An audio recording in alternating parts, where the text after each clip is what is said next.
L'élève peut être plus documenté que son professeur. Et c'est très bien. Ça existe surtout en histoire géographique. dañuy def ay recherche dafa am ay côté positif dafa am ay côté négatif. am na ñoo xam ni seen kii bi yëpp fraternité amour mi la ñuy def am na ñoo xam ni recherche la ñuy def.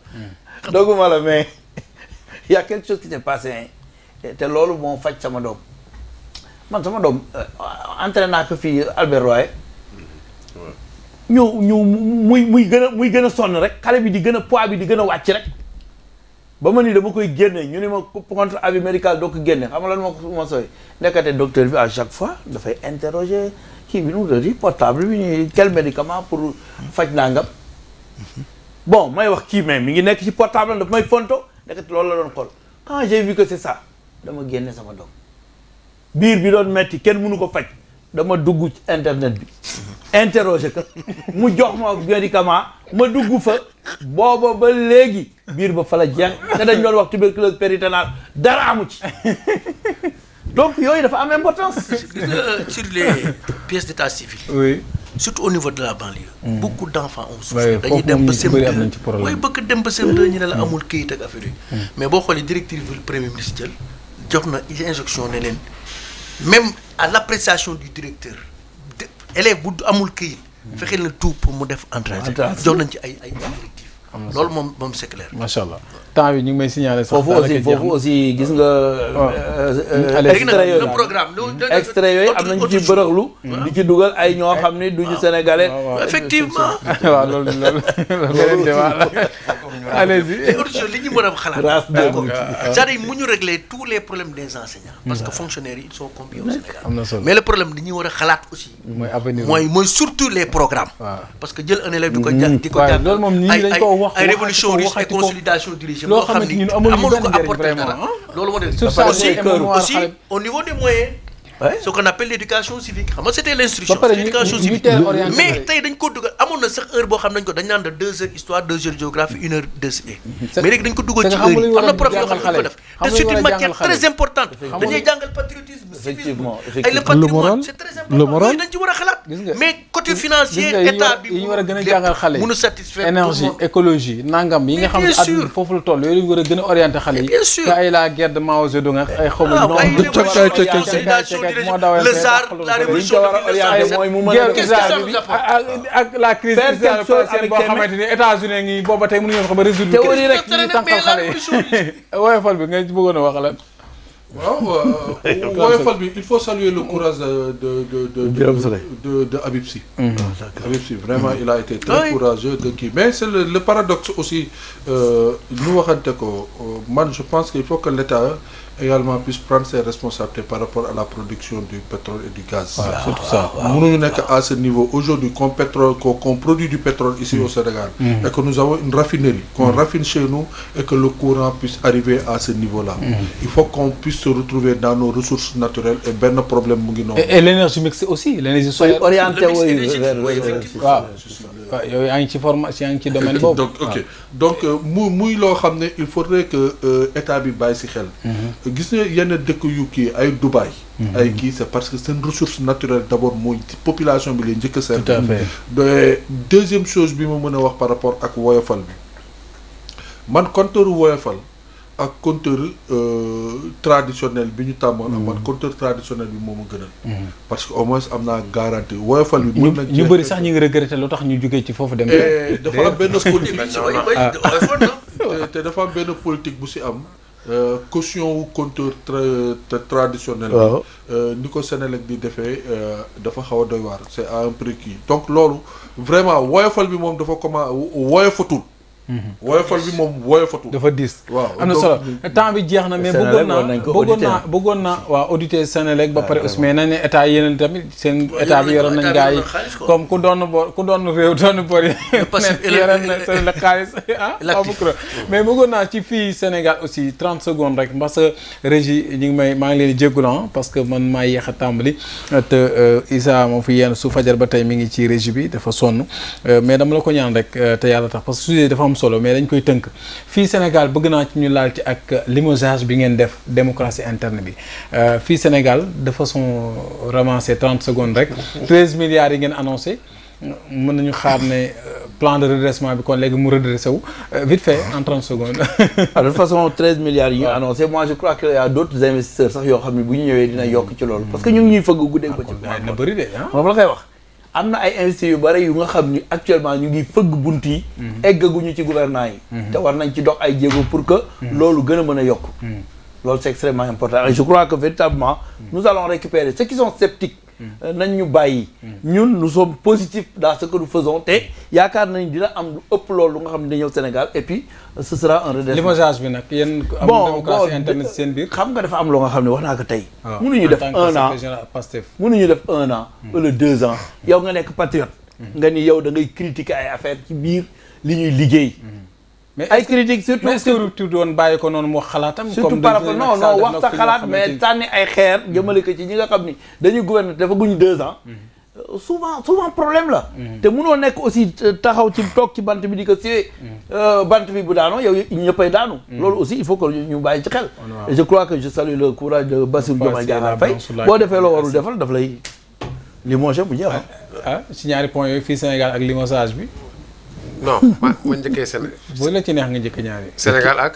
fii Sénégal mooy forum d'investissement. forum d'investissement bi 13 000 milliards. fii Sénégal forum d'investissement y aura d'autres personnes boo xam ne tey Sénégal am na benn carnet d'adresse boo. oui vraiment stabilité jongoma joo xam ne la ku nekk ku nekk. ak la solidité des institutions aussi. voilà loolu am nañ ko quoi am nañ garantie am nañ ainsi de suite quoi. c'est que limogeage bi nag kooku da di xale. bu amoon vécu politique. wala bu yàgg si lu mu wax du ko wax. parce que jébi tant de personnes. et puis fa mu ko waxee waroon na ko waxee fa mu ko war a gis naa ñeneen ñoo xam ne tey xeex nañ tëj na leen kaso. ba léegi ñu ngi liggéey. gën na gëm ñooñ si projet bi te amuñ dara. bien sûr te amuñ dara. ñooñu tey na respecté ñooñu tey. yaa ngi ci denn koo xam ne exemple la ci rek. waaw naan chargé des naan chargé des missions boo xam ne dénkuñu la benn mission. loolu c'est insulter les autres qui n'ont pas koo xam ne amaguñ dara. c'est que dafa comprendre xamagul esprit de parti. xamagul parti nu muy doxale xamul lu mu wax sax xamu ko peut-être da doon bindoo waaye lu mu wax sax xamu ko. mais bu xamul lu am vécu loolu lu mu wax du ko wax. bon fii bi deuxième édition la 13 milliards d'engagement d'investissement. ay annoncé rek na engagement. non engagement parce que mën ngaa engagé aussi doo ko respecté aussi. non engagement d'investissement. day leer balay Sénégal jàpp 13 milliards yu fi nekk yooyu dem. c'est pourquoi j'ai dit engagement d'investissement. li tax may wax la mooy Sénégal même budget Sénégal. waaw 13 milliards prévision la d'engagement d'investissement. C'est très bien. 70 nationalités. 141 entreprises yu participé. 11 000 participants. 70 pays donc, aussi. Le Sénégal est attractif. lii kii wax dëgg la. am nañ ci yaakaar bu ñëwee. non dinañ suqaliku quoi. franchement. parce que ëpp la vu la position stratégique du Sénégal. Oui, effectivement. xam nga c'est une plaque tournante du commerce international. porte océane. ouverture sur l'océan Atlantique. à mi-chemin entre l'Europe et l'Amérique. c'est le prof. am na yeneen yu ñëw. non c'est te yeneen yi ñëw xoolal man waxuma ay FMI de non naxuma la billaay. man lu ma gëmul du ma ko. dana dox. c'est vrai. xoolal non dina xoolal mëkkul. dina dox ba ma naan ma kii Abdoulaye. non day dox parce que aussi lii ñu am yàlla moo ñu ko jox bu tëjee fii rek feneen jumbi xamoon la ci kii ci la dame là. discipline de parti dafa am. parti boo xam ni xoolal ni mu ñëwee au pouvoir. nga ñëw lii ma ko wax am na ñoo xam ne xeex nañu kii mais kii ànd nañ mu ne ma Mansour maa ngi koy wax. c'est mon ami kii da lay woon bu ko waxoon dugg na foofu am lu mu am. mais mu xeex mu taw bokk na ñaari yoon plateau benn bi kastoor lañ taxaw muy taw. musoo dégg mu ŋaang. lii da ko mérite mais ñeneen noonu au niveau de la banlieue ñu xeex ñoo xam ne xëy yow ñu jox la poste bi yow kenn xam man xaw ma ko ñu jox la ko nga commencé di kii. gars yi ñoo nekk ci nguur gi tamit xaw a fàtte parti bi aussi est-ce que ñu ngi doon fàtte. waaw mais li la fal boo ko fàttee. fal da ngay fal réew la leen dégg de. waaw non mais ñu ko gën a xeex ñoom la réew la leen dégg de. ñu ko gën a xeex la moo tax muy falee kenn ñenn ci parti bi jug taxaw dénoncé. non da ngay gis gars yi dellu gën côté boobu gars yi ñu fa waxee. non côté bee rek la ñuy waxee. dama ni la. ñi ne ci biir di wax wala ñi ne ci biti di wax tamit nag. gars yi réew la leen dénk de. non dama ne yaa ñaari wax daa am ñu ne ci biti di nomee ñu wax am ñu ne ci biir wax léegi ñi ne ci biir wax la ñuy gën a xam nga lu xew Abdoulaye da nga koy nommé arrangé wu ma yónni kii mën na wax mu waxal ma. ok loolu la fi bëri. Diallo. oui man ce que je retiens par rapport ak bon peut-être forum bi wala forum bi. waaw waaw forum bi c'est 13 ou 23 milliards. On parle de dollars hein. Non bu dee dollars 13 000 milliards. mais si franc CFA c'est 13 000 milliards. engagement d'investissement. d'engagement annoncé loolu la ñu annoncé ci ay engagement 23,8 milliards de dollars. boo convertir en fait. 23 kii bi laa jàpp. 23,8 milliards. mi ngi mel ne waa FMI li ñu waroon a jox ñoom Birame Khoudia 1,8 milliard la de dollars. xam nga man lan mooy soppal gis nga FMI. ay leen rek. boo xoolee li xew Grèce. war nga ak processus bi ñu nekk di dem nii ñun dañu war a tey dañu war a def ndànk. tey et puis on a mis l'accélérateur très en avant par rapport à l'économie du Sénégal. La politique est au-dessus. jëlal France. Grèce sori nañu. Ah ben non xam nga France moom France mu ngi. Je rappelle que même le Premier ministre a été reconduit qui avait annoncé sa démission il y a 15 jours. Mais il a refusé wala kenn. Non d'après les dernières informations. waaw si. ñun Sénégal dëkk bu yàlla barkeel la. gis nga suñu xoolee fu ñu toll. fu ñu ji bon man j'aurais évité pour l'esprit de l'État. pour l'esprit de souveraineté et des garanties par rapport ak ñun. yenn invective yi par rapport à cette dette cachée dette kii.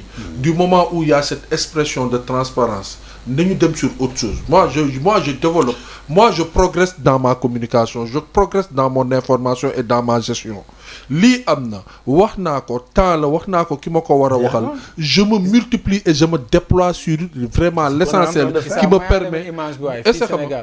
permet qui me permet aujourd'hui d'aller vers des perspectives meilleures d'autant plus sur le plan international gis nga tant que débat boobu mu ngi am day fragiliser l'essor d'investissement nañu bloqué foofu man dama jàpp ni que xam nga man lan laa jàpp président Macky Sall def na lu muy war a def pare na peut-être mu ngi ci yeneen échelon mu ngi ci yeneen perspective ñi fi nekk nañu jàpp moom ci li mu wax xam nga lu man fan laay kiiwee ñëw nga am na loo sentir am na loo gis wax nga ko nee nga lii dañ ma ko nëbb moom joxe na version de fait je prends acte mais man ni may liggéeyee du yow yaa ma koy wax man ni may liggéeyee du yow mi nekk fële yaa ma koy wax réew lañ ma jox yàkkamti ma puisque dama doxoon benn plan joxe benn programme je fais focus selon les termes je fais focus pour la réussite de ce qui du ma tontu koo xam ne mu ngi sama ginnaaw ki nekk sama kanam laay xool ki nekk sama kanam nag xam nga mooy lan c'est la population assoiffée c'est la population aujourd'hui qui est en tension ñooñu laa bëgg a waxal xamal ni leen de rassurer leen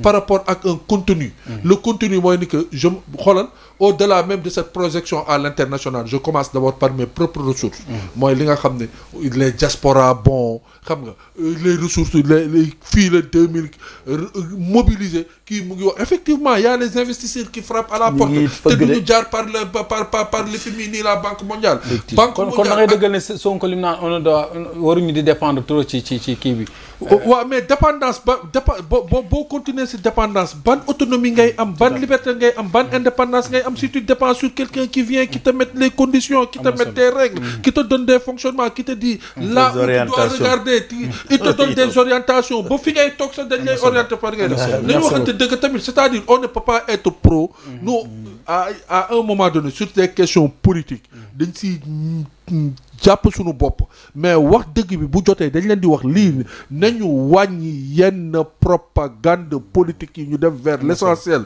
l'économie a besoin de ça. am na solo am na la bëggoon wax ci sur le plan international moom may la ko rek 30 secondes parce que non ok non en fait je suis membre de la commission communication et mobilisation des journées internationales de la diaspora le 17 et 18 décembre 2025 ici à Dakar sous l'égide du président Bassirou Diomaye Diakhar Faye et du ministre Amadou Chérif Diouf que je félicite d'avance de son courage yàgg naa fi toog ak ay ministre budul Ngoné Ndoye ñeneen ñëpp maa ngi leen di nuyu mais courage bi nga xam ne ak perspective ak intelligence bi nga xam ne diaspora bi soxla na ko en tout cas li ma fekkee kuy waxalal yàlla man li ma fekkee dégg ko muy développer président de la république bu ko dégluwee premier ministre jox ko moyen yi mu soxla la journée de la diaspora bi ñëw toog waxtaan selon moom ni mu ko dégager expliquer ñu ko mathématiquement techniquement socialement moom ak équipe am ñoom Abdou Karim Cissé diaspora bi topp loolu au moins du ma ne dañu contribuer si li waa FMI ak waa Banque mondiale bëgg ñu fàtte. mais gis naa foofu benn élan de solidarité. benn élan de patriotisme. merci beaucoup journée boobu war na mën a nekk une belle journée d'essence et de réussite. bonne chance et bonne réussite merci beaucoup. malheureusement même bëggoon nañu wax ci monnaie unique bi ñu war a wax ci Afrique franc CFA bi. loolu abordé nañ ko également ci forum bi mu nekk loo xam ne aussi barrière la ci sunu relance économique sunu koom-koom Sénégal Afrique laa bëgg a wax de manière générale. parce que tënk nañu loolu pays yi nga xamante ni am nañ seen xaalis gis nañ am na tuuti différence par rapport ak ñun d'ailleurs cheval de bataille la woon ci yéen ñu bëri nag dañoo yàkkamti woon mais ku gis premier ministre ni ñu ci waxee keroog mooy wane ne loo gis dafa am temps parce que franc CFA du looy xëy rek génn ci biti c'est comme les organisations internationales doo tëb rek génn même ONU sax waa Sahel bi bëgg génn ça prend du temps day wax nañ leen ko yóbbante wala c'est pas non yóbbante wala non est-ce que duñ ko leb boobu noonu wala daa am loo bëgg yóbbante non dama ko yóbbante rek waaw allez-y ministre de l'agriculture Mabouba Diagne waaw da wax ak baykat yi ñu xool ni ñu jëndee gerte sama mbokk xanaa dugaloo ci groupe WhatsApp bi photo bi laa wuñu fees sama téléphone